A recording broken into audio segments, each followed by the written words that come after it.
प्राचीन हिंदू धर्म में गंधर्व विवाह। हिंदू ग्रंथों में दुल्हन प्राप्त करने की स्वीकार्यता की अलग अलग डिग्री के 8 साधन सूचीबद्ध हैं। गंधर्व विवाह उनमें से एक है।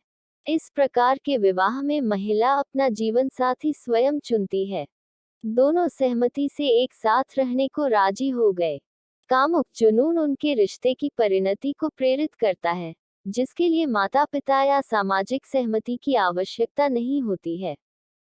महाभारत अनुशासन पर्व 44 में भीष्म युधिष्ठिर से कहते हैं कि गंधर्व विवाह में एक पिता अपनी प्राथमिकताओं की परवाह किए बिना अपनी बेटी का विवाह उस व्यक्ति से करता है जिसे उसने चुना है और जो उसकी भावनाओं का प्रतिकार करता है।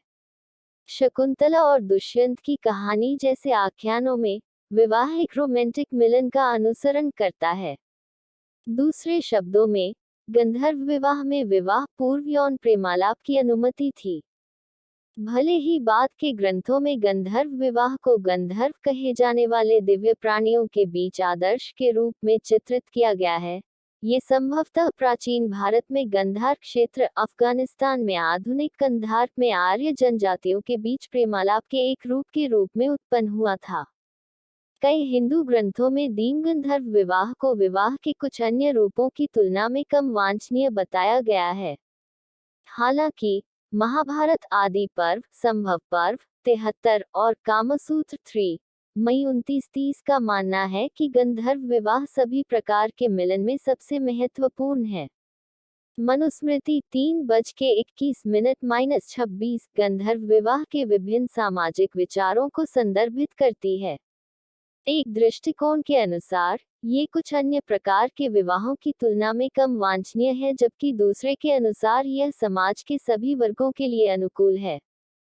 बौद्धायन धर्मसूत्र 1 घंटा 11 मिनट 10 सेकंड -11 कहता है कि गंधर्व विवाह प्रेम और स्वतंत्र इच्छा पर आधारित है और इसलिए ब्राह्मण को छोड़कर समाज के सभी वर्गों के लिए उपयुक्त है।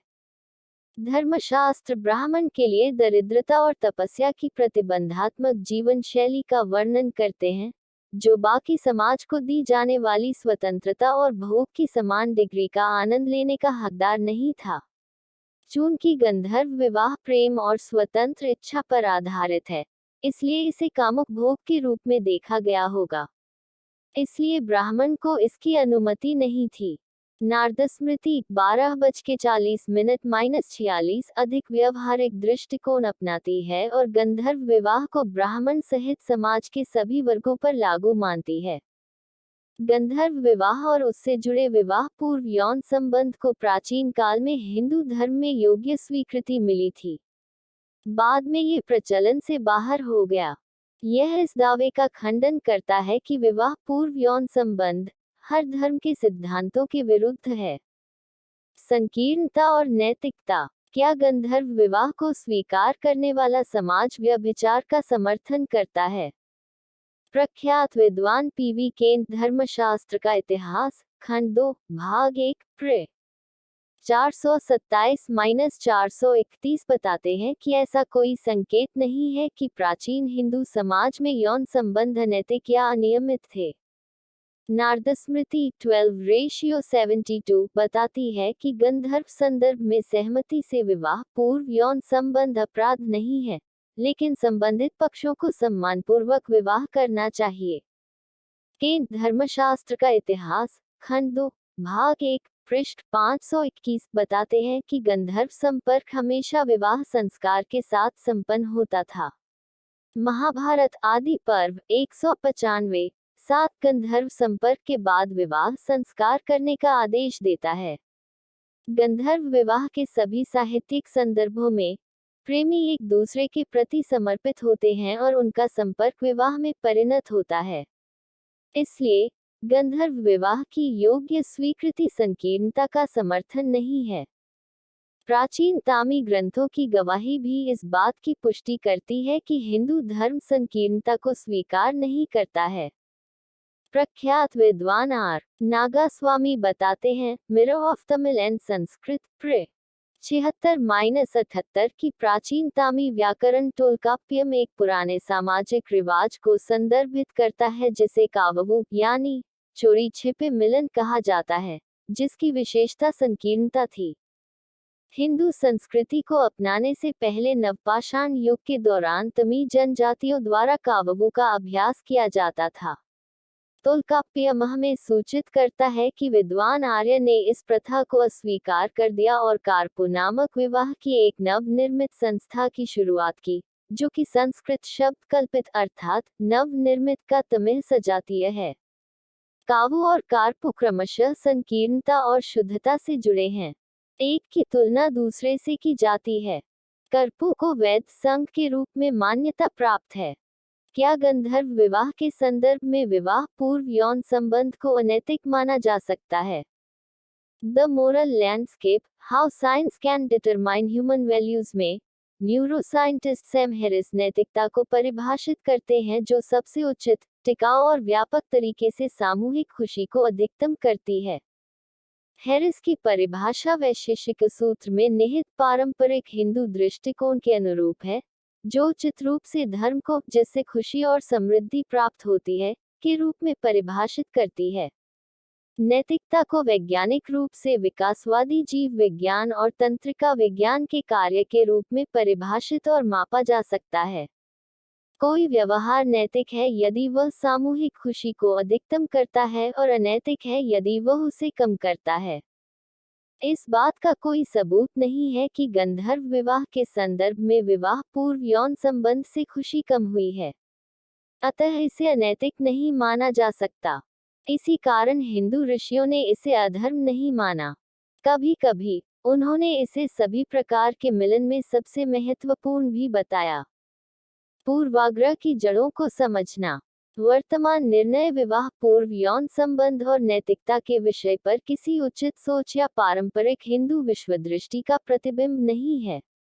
इसके बजाय ये स्त्रीद्वेषी ईसाई और इस्लामी विश्व दृष्टिकोण का प्रतिबिंब है जिसे कई भारतीयों ने दुखद रूप से आत्मसात कर लिया है। ईसाई धर्म और इस्लाम महिलाओं के प्रति दमनकारी हैं और उन्हें उपभोग की वस्तु बनाते हैं। स्त्री कामुकता से डर लगता है और उसे हिंसक तरीके से नकारा जाता है। यदि उसका व्यवहार पितृसत्तात्मक नियंत्रण से बाहर हो जाता है, तो उसे क्रूरतापूर्वक दंडित किया जाना चाहिए।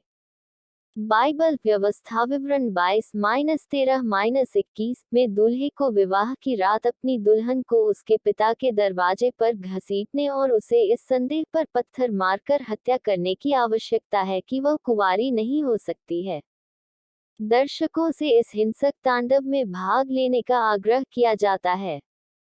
हालांकि एक युवा महिला को यह नहीं मानना चाहिए कि यदि वह विवाह पूर्व यौन संबंध से दूर रहेगी तो वह सुरक्षित रहेगी। बाइबल न्यायाधीशों 19-24 भी सामूहिक बलात्कार के लिए अपनी ही कुंवारी बेटी की पेशकश को पवित्र मानती है। जैसा कि मैंने लेख में बताया है, ईर्ष्यालु पैगंबर और उनका स्वर्गीय पुत्र इस्लाम महिलाओं को पकड़ने, फिरौती देने और व्यापार करने की वस्तु मानता है। अयान हिरसी अली, द कैस्ट वजन, महिलाओं और इस्लाम के लिए एक मुक्ति उद्घोषणा, पृष्ठ 15-16 बताते हैं कि स्त्री के प्रति इस्लाम के दमनकारी रवैये के परिणामस्वरूप लाखों युवा मुस्लिम लड़कियों को जन्नांगों से काट दिया जाता है, अशक्त कर दिया जाता है और उन्हें अधिकार से वंचित कर दिया जाता है। सेक्स का सुख हमेशा के लिए। ये धर्म स्त्री द्वेष और स्त्री यौन अभिव्यक्तियों के अतार्किक डर के कारण विवाह पूर्व यौन संबंध का विरोध करते हैं।